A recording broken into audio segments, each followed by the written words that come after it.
ठीक है, कल की क्लास में हमने किया है अर्थक्वेक्स।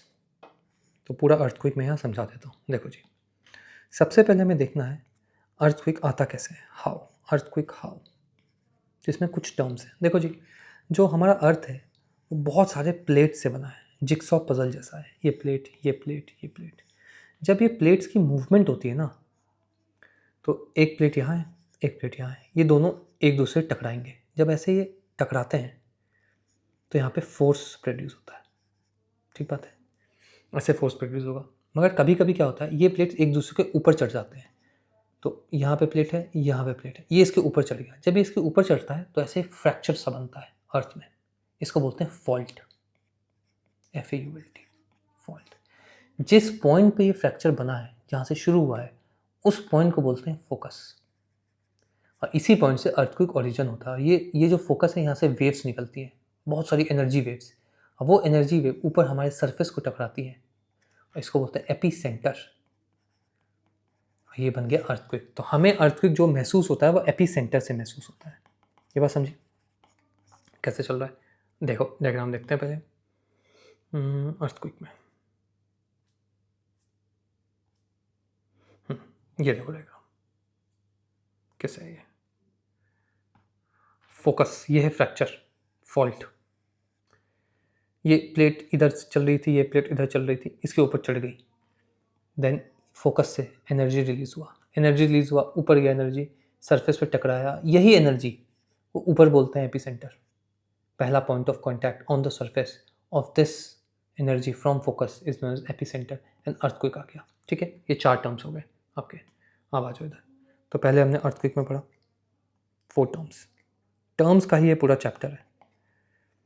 फोकस, फोकस को ही बोलते हैं हाइपोसेंटर। उसके बाद सेकेंड हमने टर्म देखा एपीसेंटर, फिर हमने एक टर्म देखा फॉल्ट। ठीक है, ये बुक डाउनलोड कर लेना, मैंने उस पर डाल दिया है ग्रुप पे। ये वाला डायग्राम है पूरी कहानी। ठीक है, पॉज करना, इसको देखना 1 मिनट के लिए। अब हम आगे बढ़ते हैं। तो ये हो गया व्हाट इज अर्थक्वेक। नेक्स्ट कहानी, सेकंड चीज़। अब जैसे ये अर्थक्वेक आया तो मैंने बोला वेव्स, एनर्जी की वेव्स आती हैं, एनर्जी की वेव्स आ रही हैं। तो इन वेव्स को 2 कैटेगराइजेशन में हम डाल देते हैं। जो वेव्स अर्थ के अंदर चल रही है, अंदर, उसको हम बोलते हैं बॉडी वेव, क्योंकि बॉडी ऑफ द अर्थ इसके अंदर चल रही है, बॉडी वेव्स। जो भी एनर्जी सरफेस पे आ गई है उसको बोलेंगे सरफेस वेव। ठीक है, तो जो बॉडी वेव का ओरिजिन है और जो सरफेस वेव का ओरिजिन है, जो बॉडी वेव का ओरिजिन है वो है आपका नीचे वाला पॉइंट, दैट इज फोकस। जो सरफेस वेव का ओरिजिन है वो है ऊपर वाला point, that is AP centre. ठीक है, बॉडी वेव 2 तरीके की होती है। देखो जी, एक होती है बॉडी वेव जो ऑल मटेरियल से बाहर चल जाती है, मतलब it propagates in all material, solid, liquid, gas, तो उसको बोल देते हैं पी वेव्स। एक बॉडी वेव होती है जो सिर्फ और सिर्फ सॉलिड में ही प्रोपोगेट करती है, उसको बोलते हैं एस वेव। ठीक है, तो एक तो ये हो गया, प्रोपोगेशन से इनका डिफ्रेंसिएशन है, ऑल सॉलिड। सेकेंडली जो पी वेव होती है, सबसे पहले जब फोकस से एनर्जी निकलेगी तो सबसे पहली एनर्जी वो पी वेव के फॉर्म में निकलेगी, तो फर्स्ट टू अराइव है ये। Secondly S wave later, time lag के साथ, थोड़ा समय लगता है, टाइम लैग के साथ ही आता है। तो ये हो गया पी वेव एस वेव का डिफ्रेंसिएशन। थोड़ी सी और डिफ्रेंसिएशन है, उसके लिए हम यहाँ पे आते हैं। आ जाओ, कहाँ क्या, तो ये देखो जरा पी वेव एस वेव में। हाँ, तो देखो जी, जो पी वेव होता है वो परपेंडिकुलर टाइप चलता है, टू एंड फ्रो, ऐसे ऐसे चलेगा, कंप्रेशन करेगा मटेरियल का एंड एक्सपेंशन करेगा। जैसे यहाँ पे हम देख पा रहे हो, कंप्रेशन, एक्सपेंशन। तो ये अगर एक ऐसे मैं डब्बा बना दूँ, यहाँ बहुत सारे पार्टिकल हैं उस डब्बे में, particle particle particle particle particle particle, बहुत सारे पार्टिकल, जिसमें समय ले लेता हूँ 0, 5 सेकेंड, 10 सेकेंड, 15 सेकेंड, 20 सेकेंड। ठीक है, ऐसे वेव चल रही है। तो जो 0 से 5 सेकेंड वेव चलेगी तो उसमें एनर्जी कम होगी, लेट्स अज्यूम एनर्जी कम है, तो एक्सपैंड कर देगी पार्टिकल्स को। इसके बाद जब चलेगा तो एनर्जी ज़्यादा है, कॉन्ट्रैक्ट कर देगी पार्टिकल्स को। तो ऐसे ही करता है। जो पी वेव है, लॉन्गिट्यूडनल वेव का नेचर कि एक्सपेंशन करेगा एक समय पार्टिकल्स के बीच में, कुछ समय बाद कंप्रेशन करेगा, ऐसे ही चलेगा, expansion compression, expansion compression, expansion compression. तो इसी वेव को कंप्रेसिव वेव बोलेंगे और इसी वेव को हम बोलेंगे परपेंडिकुलर वेव, या इसी वेव को बोलेंगे हम पैरेलल वेव, और इसी वेव को हम बोलेंगे लॉन्गिट्यूडनल वेव। तो पी वेव कंप्रेसिव होता है, पी वेव को ही लॉन्गिट्यूडनल बोलते हैं।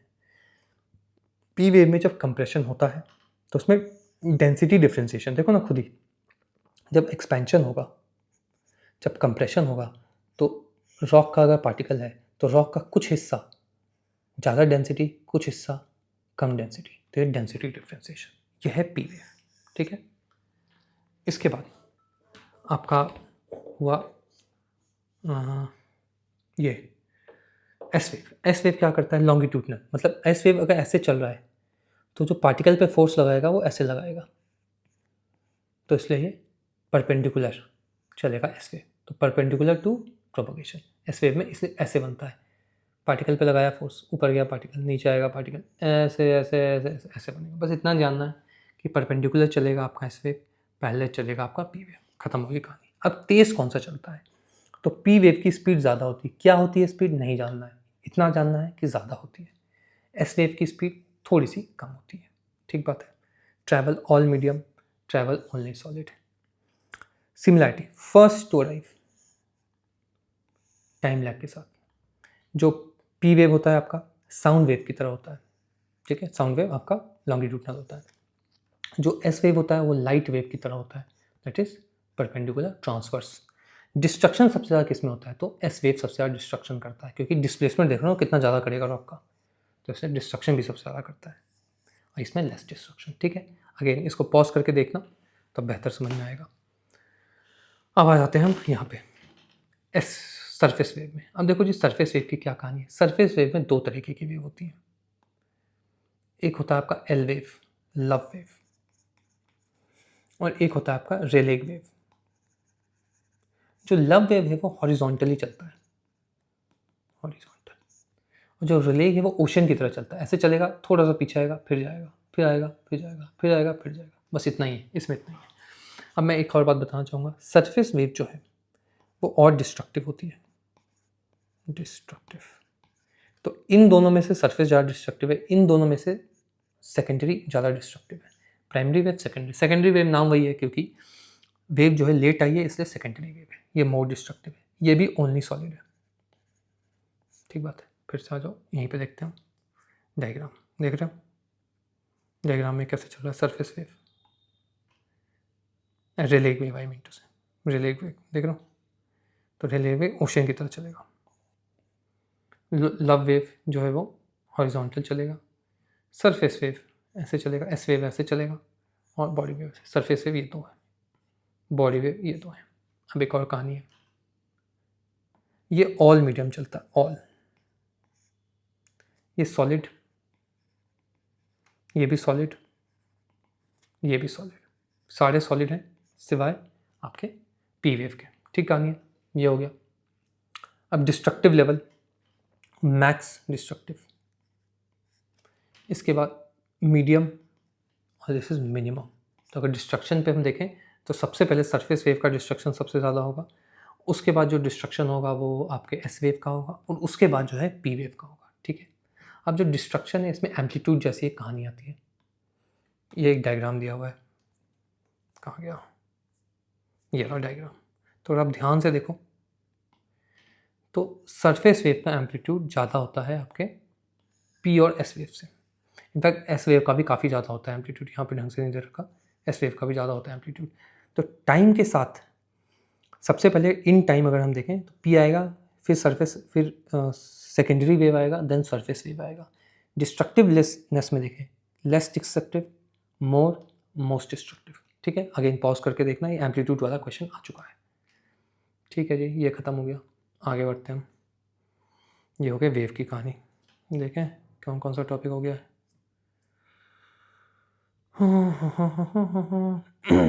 वेव हो गया, फोकस हाइपोसेंटर, हाँ शैडो जोन। अब देखो क्या हो ये कहानी। एक मैंने गोला बनाया, ये अर्थ है, यहाँ पे एपिसेंटर है और यहाँ पे कोर है। कोर के दो हिस्से होते हैं, एक लिक्विड होता है कोर जिसको बोलते हैं आउटर कोर, सॉलिड होता है इनर कोर। सॉलिड, सॉलिड हो गया आपका इनर कोर।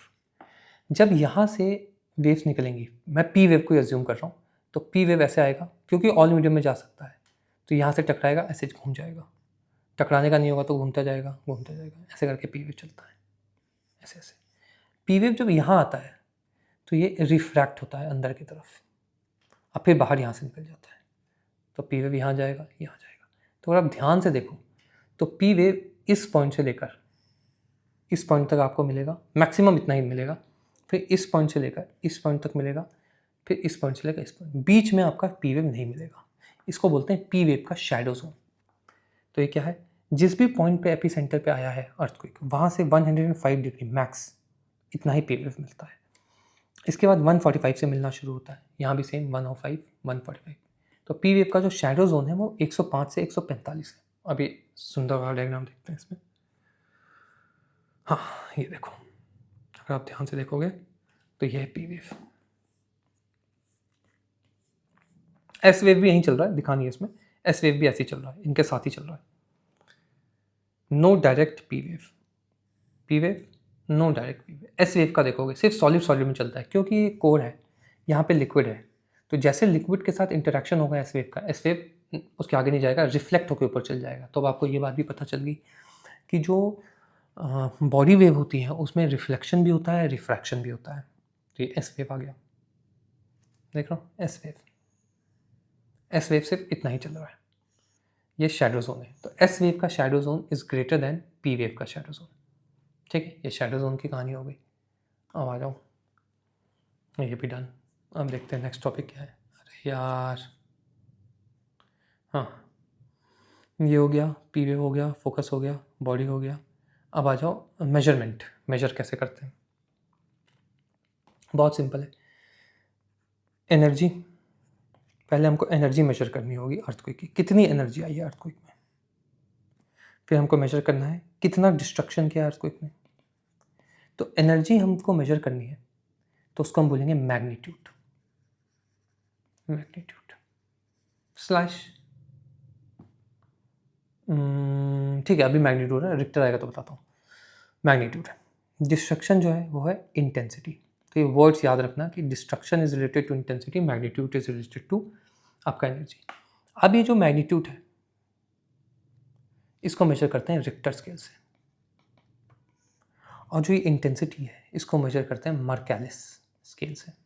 ठीक है, ये जो रिक्टर स्केल है इसकी रीडिंग 0 से 10 तक जाती है और मर्कैलिस की 1 से 12 तक जाती है, ये रीडिंग पता होनी चाहिए। ठीक है, थर्डली रिक्टर स्केल के बारे में थोड़ी सी और बात कर लेते हैं। रिक्टर स्केल, अगर रिक्टर स्केल में हम रीडिंग अगर 5 है, 5 से 6 जा रही है अगर रीडिंग, 1 का डिफरेंस का मतलब है 10x हो गया है रिक्टर स्केल।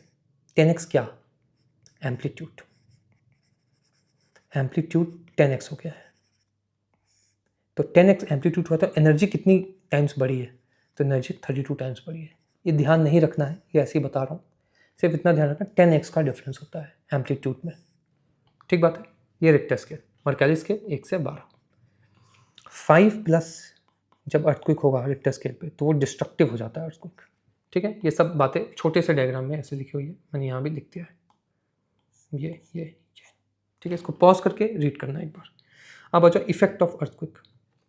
तो देखो जी, डायरेक्ट लैंड फॉर्म पे जब इफेक्ट होगा तो ये 6 टाइप के इफेक्ट होंगे। इसके बाद ये जो चीज़ें हैं अर्थक्वेक की वजह से डैमेजेस की बात कर रहा है, ये चीज़ यहाँ लिखा हुआ है, the first 6 list above have some bearing upon landform, landform पे फर्स्ट 6 है, while others may be concerned to life and property of people in the region। ठीक है, तो कॉजिंग इमेज, तो ये अगर हम नेक्स्ट 6 चीज़ देखें तो इसको बोल सकते हैं कि प्रॉपर्टी डैमेज और ये लैंडफॉर्म पे effect, landform ground shaking, differential ground settlement. क्या मतलब होता है, घर बना हुआ है, घर ऊपर नीचे हो गया अर्थक्वेक की वजह से। फिर लैंड एंड मड स्लाइड, उसके बाद सॉइल लिक्विफैक्शन। सॉइल लिक्विफैक्शन का कुछ मतलब नहीं है, सॉइल सैचुरेटेड विथ वाटर अगर ऐसा है और उसके नीचे की लेयर अर्थक्वेक से डिस्प्लेस हो गई है होराइजन सॉइल का, तो जो टॉप सॉइल है, जो ऊपर वाला सॉइल है, वो स्लाइड हो जाएगा। यही लिखा हुआ है, a phenomena where saturated soil loses its strength and stiffness and behave like liquid, ground lurching, sudden ground movement, avalanche. ठीक है, ये 6 चीज़ें लैंड फॉर्म में आ रही, इंपॉर्टेंट है क्योंकि इस तरीके के क्वेश्चन आ सकते हैं। सेकेंडली ग्राउंड डिस्प्लेसमेंट, ग्राउंड में क्रैक्स आ जाना या ग्राउंड डिस्प्लेस हो जाना, ये बहुत कंफ्यूजिंग है, इसको सीधा सीधा याद कर लेना कि differential ground settlement land form है एंड ग्राउंड डिस्प्लेसमेंट जो लैंड फॉर्म नहीं है, वो इमीडिएट इफेक्ट है या डैमेज टू प्रॉपर्टी है। फ्लड ऑफ कोर्स, लेवी होता है बांध, रिवर की ऊपर नहीं ऐसे ऐसे हम ऊंची ऊंची बना देते हैं मिट्टी से, इसको लेवीज बोलते हैं। फायर हो जाएगा अर्थक्वेक से, स्ट्रक्चरल कोलैप्स होगा, फॉलिंग ऑब्जेक्ट होगा, सुनामी समझने वाली बात है। सुनामी में एक लाइन है कि tsunami is not equal to earthquake, ये बात ध्यान रखना। अर्थक्वेक से एनर्जी रिलीज होगी, उस एनर्जी से वेव्स बनेंगी बहुत ऊंची ऊंची, ये वेव्स होती है सुनामी। तो tsunami is due to tremors in ocean, not due to earthquake, ये ध्यान रखना है। सुनामी और वेव्स होती हैं generated by tremors and not an earthquake in itself. ठीक है, ये बात ध्यान रखना, सुनामी अर्थक्वेक नहीं होगा। तो ये ख़त्म हो गया सुनामी तक कहानी। अब देखते हैं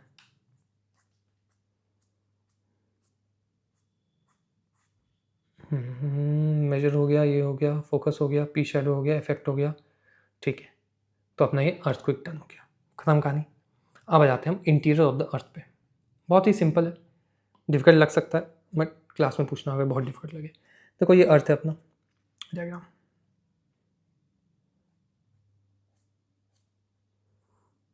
ये अर्थ है अपना। अर्थ के 3 हिस्से हैं, कोर, पहले कोर है, फिर मेंटल है, फिर क्रस्ट है। ठीक है, ये 3 हिस्से हैं अर्थ के। तो पहले हमें इसको ही देख लेते हैं। अर्थ को मैं ऐसे बना रहा हूँ, क्रस्ट, मेंटल, कोर। तो ये क्रस्ट है, ये मेंटल है, ये कोर है। ठीक है, अब इसमें 2 हिस्से हैं, इसमें भी 2 हैं अपर लोअर, मैं इसको इग्नोर करने का अभी नहीं। इसमें 2 हिस्से हैं, इसमें 2 हिस्से हैं, इसको बोलते हैं एस्थेनोस्फेयर। दिस इज आपका upper mantle, this is lower mental, this is outer core, this is inner core, इसको बोलते हैं एस्थेनोस्फेयर। इसको इसी मेंटल का एक और नाम है मेसोस्फेयर या मेसोस्फेरिक मेंटल, इसको इनर बोलते हैं, इसको आउटर बोलते हैं। ठीक है, इतने नाम क्लियर हो गए आपको। अब देखते हैं इनका डिस्टेंस क्या होता है। तो this is 34 kilometres, this is 2900 kilometres and this is total 5100 kilometres. ठीक है, जबकि ये और इसमें डिफरेंस है, ये वाला जो है वो 27 के आसपास है और ये 23 24 के आसपास है। ठीक है, अब इसमें क्यों ये मैंने बताया है, क्योंकि बहुत पिक्यूलियर पॉइंट है कि despite the fact that the core is thickest but maximum volume of earth and maximum mass of earth is in mantle. So mantle has 87% of volume and 66% of mass. ठीक है, इसको एक बार read कर लो।